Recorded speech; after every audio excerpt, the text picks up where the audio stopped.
धेरैले आजकल मलाई डीएम गरेर सोध्नुहुन्छ किन आजकल नानी बाबुहरूको लागि टिफिन रेसिपीहरू सेयर गर्नु हुँदैन। हामी मामुहरूलाई थाहा हुन्छ बिहान कति हतार हुन्छ, कति भागम दौड भइराखेको हुन्छ, त्यसमा अझ छोराछोरीहरू बिरामी भइदिए भने झन टेन्सन, त्यसमा अझ आफू पनि बिरामी भइयो भने त झन कुरै छोडिदिनु।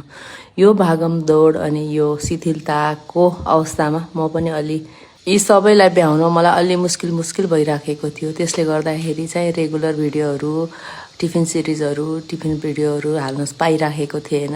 अब कोसिस गर्दैछु टाइम टु टाइम भिडियोहरू अपलोड गर्न सकूँ।